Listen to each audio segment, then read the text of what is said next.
So, Adam, there's some pressing human resources issues to deal with today. We've had an HR crisis. We have. So there's no Laura because she's working 24 hours a day already. Yeah. And what about Katja? Well, Katja apparently was out power walking in Brussels this morning and had an interaction with the hole in the ground. Oh, no. And she fell over and she sprained her ankle. Oh, that's terrible. But the saddest news of all is that she does not have a Brexit cast on her broken ankle. It's sprained ankle, which is terrible. But anyway, she's got crutches instead. So get well soon, Katja. But luckily, somebody stepped into the breach to fill the two massive holes. Sorry, Katja, holes. Oops. Sarah Smith is here, BBC Scotland editor. Welcome. I'm absolutely delighted to be here. Poor substitute, I fear, for Laura or Katja. But well, you replace one Scottish woman with another. Maybe nobody will notice on the Well, and you're podcast. replacing Katja as well, so we need lots of foreign language skills as well. and I have to pretend to have a doctorate. Two. Oh goodness. Right, let's crack on. With Brexitcast. Brexitcast from the BBC. No one's got a clue what Brexit is. Brexit is... I hadn't quite understood the full extent of this. We're particularly reliant on the Dover-Calais crossing. I met Boris Johnson once. The doubters, the doomsters, the gloomsters, they are going to get it wrong again. Remainers and leavers, that's going to end well. A process which I can only describe as a dog's Brexit.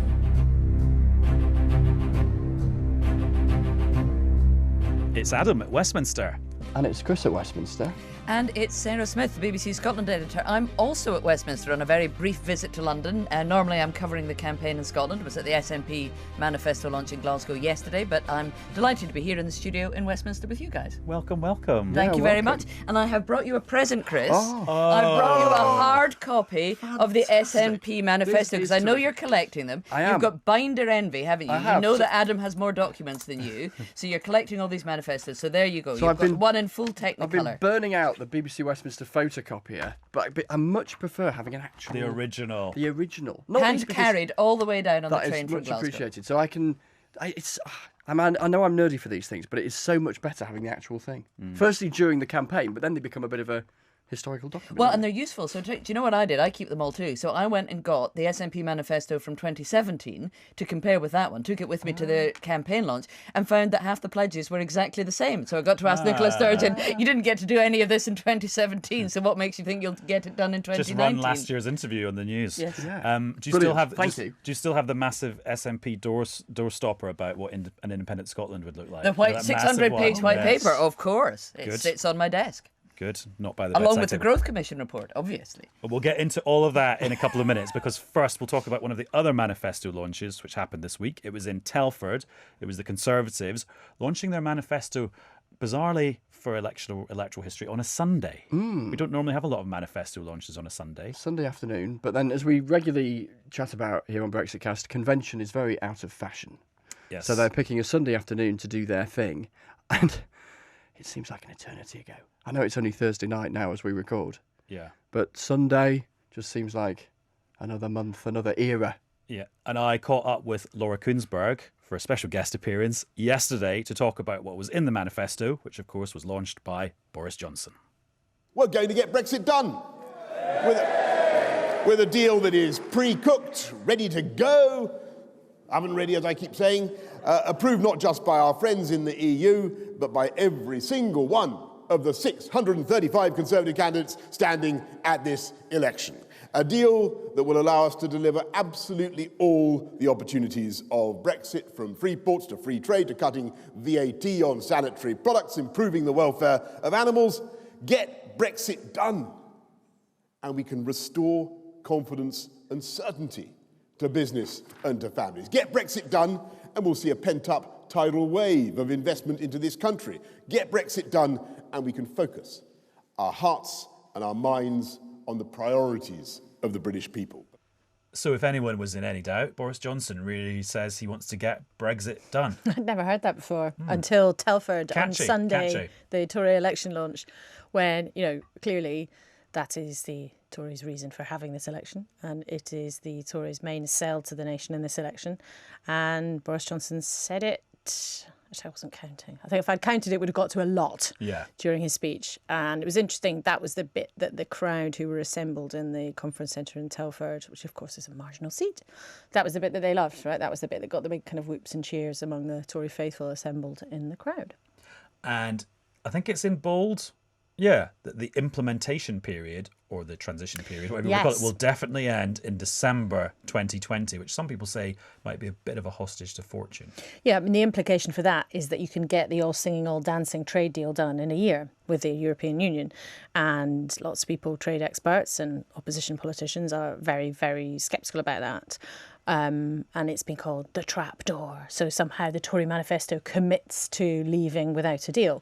Of course, the flip side of that, what the Tories argue very strenuously, is, look, everybody said he wouldn't be able to get a new deal with the European Union, and he did. And there is no reason that on earth why you shouldn't be able to get a trade deal done at the same time, at that speed. The other thing, though, and call me a cynic, don't like that, sceptic, professional sceptic, is if Boris Johnson is lucky enough to come back with a majority, with all his MPs signed up to implementing whatever he basically tells them to do, well, then even if he ends up having to extend the period, he'd be able to do that without too much controversy if he has a reliable majority in Parliament. That's not to say it wouldn't be controversial, but, I think the public is kind of smart enough to know that manifestos are aims and promises, and sometimes they change, whether that was, the Lib Dems with tuition fees or, a whole host of other things that we could go into. I'm not saying it wouldn't be politically costly, but... And the decision on that doesn't have to be made till by the 1st of July 2020 at the latest anyway. Exactly. So it's a hypothetical controversy, but it's certainly something that his opponents use to attack him, and it's something that there's not quite, you can't be confident that will turn out to be true. The other thing that the Conservatives want to be true is that by the end of the next Parliament, there will be 50,000 extra nurses working in the NHS. It is this one nation Tory party that is already embarked on the biggest cash boost for the NHS for a generation. And today, in this manifesto, we pledge 50,000 more nurses and their bursaries and 50 million more GP surgery appointments. And today, we make this guarantee. That number was, what's the word? People were a bit about that number at the start of the week, weren't they? Well, it's a classic manifesto promise. So, political parties say things like, in 5 years' time, we will have done this. And that's basically what it is. It's a promise that there will be 50,000 more nurses working in the NHS by the end of the Parliament. Of course, the question is that realistic? Because it then emerges that the government, as if they're returned again as a government, the Tories would try to do that, not just by miraculously suddenly finding 50,000 extra nurses at the job centre, but they would try to do that with a combination of hiring more nurses, also persuading nurses who might feel like packing it in to stay, because there's a huge recruitment problem in the NHS. And also it means they might have to hire more nurses from overseas to come and do the jobs. So the Tories faced a lot of scrutiny about whether that claim really stacked up, but kept reminding me it's the classic kind of manifesto promise. And all the parties, we've seen them promise all sorts of things. Labour promised everyone would have amazing free broadband in 10 years' time. The Tories promised 50,000 more nurses. The Lib Dems would promise X number of extra hours free childcare. But quite rightly in this election campaign, all of the parties are under pressure not to just say what they'd like to do, but how they would actually deliver it. And there were certainly raised eyebrows about whether or not this 50,000 number was realistic. Another thing that people said about the Conservative manifesto, they're going to spend, something like 1/28th of what Labour would spend if they were in government. And also that this was very boring. Safety first. Nothing to see here. Yeah, I mean, the manifesto put forward by the Conservatives is a much more slimline document than, Labour's massively radical, very dramatic, plans to just rewire the country and rewire the economy, not just with free broadband. Quite literally, yeah. Yeah, exactly. And I think, it's fair to say, and I remember one cabinet minister I was talking to this week said basically they all live in fear of what happened in 2017 when the Tories were sailing along, cruising ahead, it looked like, and then the manifesto, suddenly everything went wrong. So deliberately, they did not want this to be a document that was full of things that might unravel, full of things that might scare off voters. That said, what the Tories are trying to do, which is take us out of the European Union in about 60 days now if they win, that's still a very radical thing to do. So just because there was nothing radical in the manifesto, it doesn't mean that they haven't already kind of set themselves on a path to do something dramatic with the country. The other just final quick thing is Boris Johnson's still a relatively new Prime Minister, so promising loads more money for the NHS or loads more police officers, also, is that realistic or not, were big promises that he's already made. So I didn't ever expect the manifesto to be sort of dramatic. And the Tory campaign is sort of on Brexit and everything else, although the Brexit stuff would be a radical departure for the country. It's kind of like they're holding a baby and they're jiggling it a little bit just to kind of keep it happy, to stop it bursting into tears, to stop everything going wrong, until they hope to get to the other side of the 12th of December and still there hasn't been a kind of big tantrum or a big disaster. But of course they, like everyone else, are looking at the numbers, talking to people, thinking what's going to happen. No one knows. Whatever the polling suggests, nobody can be sure of anything. I have no idea how you look after a baby, but that sounds very convincing. And it's been a week of manifestos, hasn't it? Or not. Or not, yes, because the Brexit Party had it's not a manifesto, their contract with the people, as they called it, pointing out that the word manifesto in their view is a dirty word because no one believes anything that's in them, so they claim. So they say, no, we will call it a contract. What is in it? They do not want to see any extension to the Brexit transition period if we are to leave by the end of January, as Boris Johnson would hope if he wins a majority. They want to abolish the House of Lords. They want to phase out the BBC licence fee. They want to abolish inheritance tax. They want to plant millions of trees. What an election it's been for trees. Everyone wants to plant trees. Trees are winners of this election. I also noticed in their health policy, they are very pro the NHS and leaving it free at the point of use. They also want to introduce 24-hour GP surgeries. You just imagine a phone call, don't you? Can I have an appointment? It's a bit of a struggle. 1 a.m. 20 to 4 in the morning, a week on Wednesday. How's that? And they want to cut corporation tax, and they say they'll save loads of money from the foreign aid budget, which they'll spend in the UK instead. Yeah. And it was all contained in a tiny little sort of leaflet thing. That's not a manifesto. Not a manifesto, it's a contract. And so we can believe that. Well, they say it's more believable than a manifesto. We'll see. Should we talk about Andrew F. Neil? We were talking about him actually on Brexitcast, on the election cast, weren't we, the other night, in terms of his surname. It's his big week of interviews, or a big couple of weeks of interviews. But this whole business of whether or not, having done that Jeremy Corbyn interview and the Nicola Sturgeon interview, it's just those two, isn't it, he's done so far? What about the Prime Minister? And is Boris Johnson actually going to do it? So he's been campaigning, Mr. Johnson, in the southwest of England today, and Ben Wright caught up with him and asked him that exact question.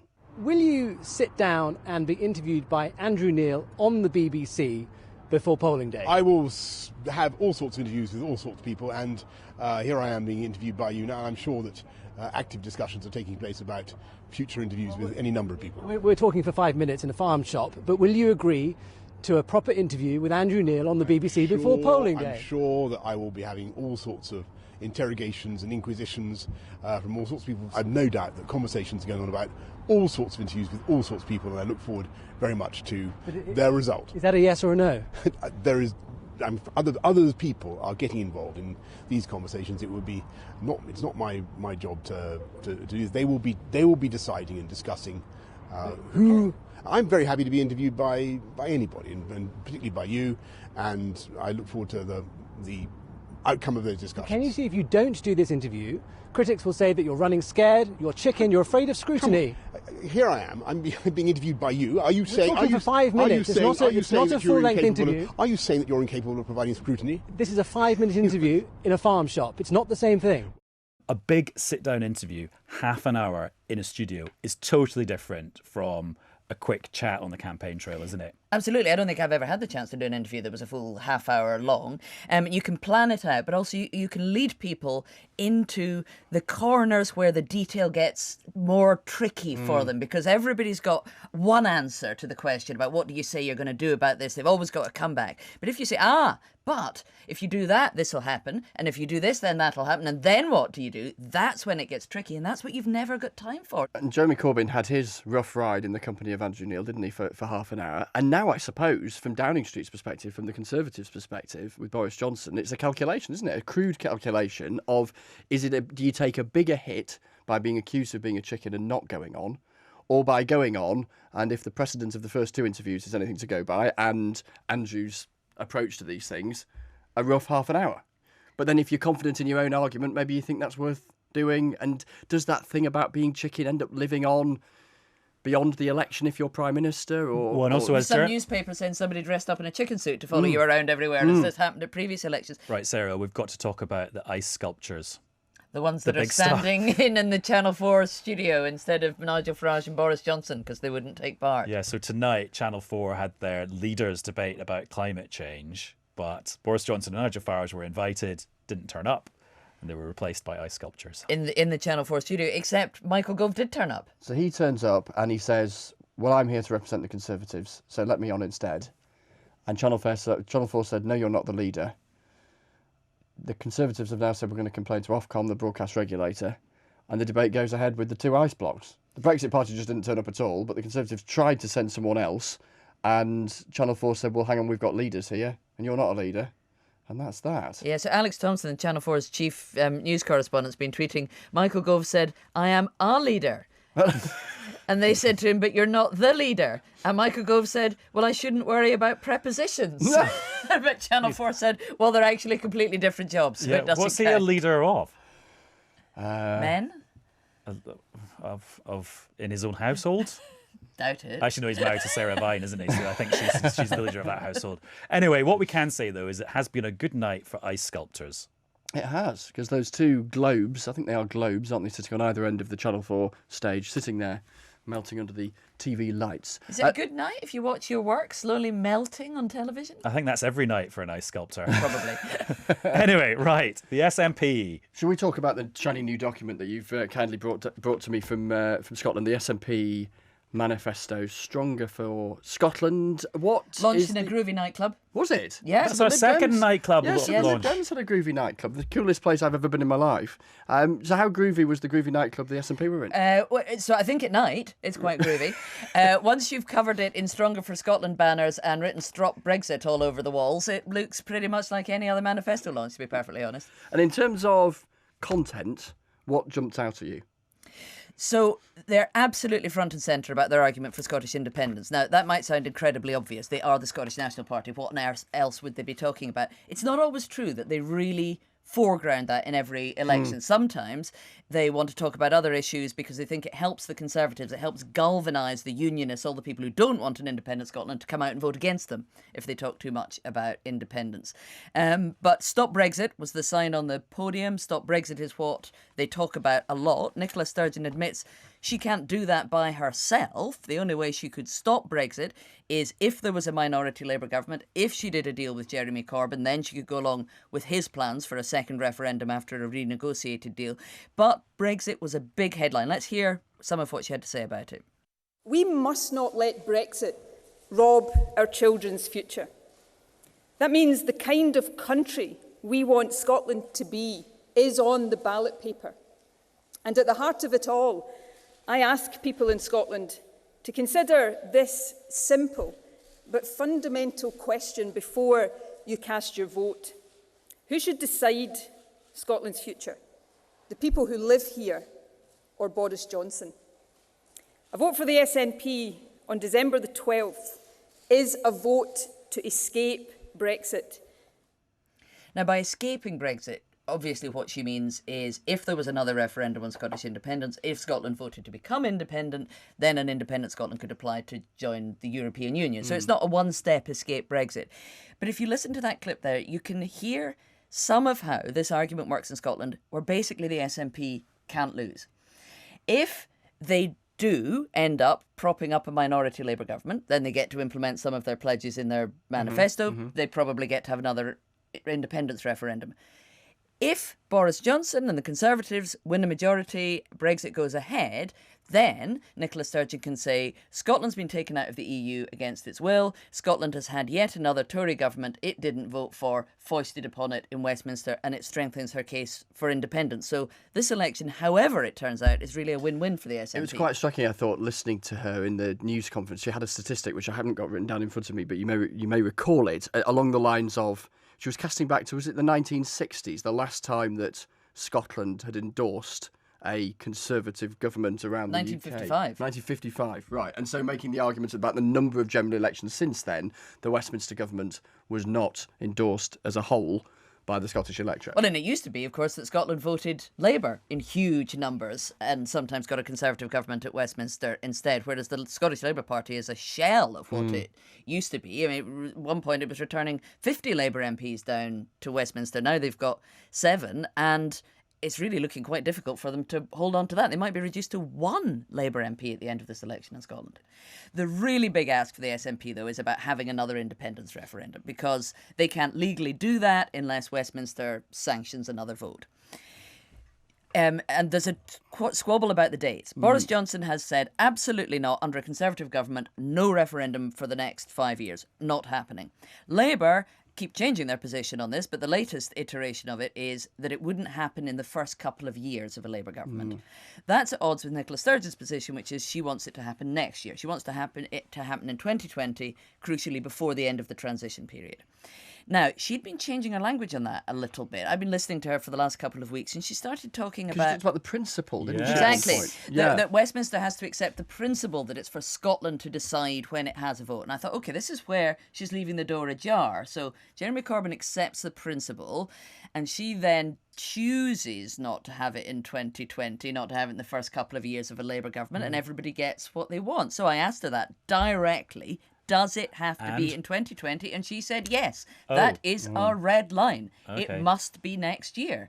So that was quite surprising, actually, to me. Because I wondered, listening to her speech, because she talked about Westminster can't have a veto over Scotland's right to have a referendum. Is she actually looking for an amendment to the actual legislation governing how referendums are held, so that actually it becomes a Scottish-only decision? You don't need to do a deal with the Prime Minister of the day to allow it to happen. Yes, and in fact, they're formally going to ask before the end of this year for the power to be permanently ceded to the Scottish Parliament so they can have a referendum whenever they want, but that's pretty unlikely that's going to happen. We had, didn't we, a couple of weeks ago, a whole blast of news stories about candidates all over the country who ended up saying stuff, or stuff was dredged out of their social media from way back when, that caused them some embarrassment or worse. And there's a couple of cases today in Scotland. Yes, there's 2 really quite high-profile ones today in Scotland. So this morning, a Labour candidate in Falkirk was forced to withdraw because of anti-Semitic comments that she had made in the past. And then just this evening, the SNP candidate in Kirkcaldy and Cowdenbeath, Neil Hanvey, has had to stand down also for anti-Semitic comments he had apparently made. He was standing against the current Labour Scottish Shadow Secretary. And that's interesting because Kirkcaldy and Cowdenbeath is a seat where the SNP could do quite well. I mean, he's the only one who's been forced to withdraw so far. Gordon Brown's old seat, is that right? Yeah, who I would have said was a contender. Wow.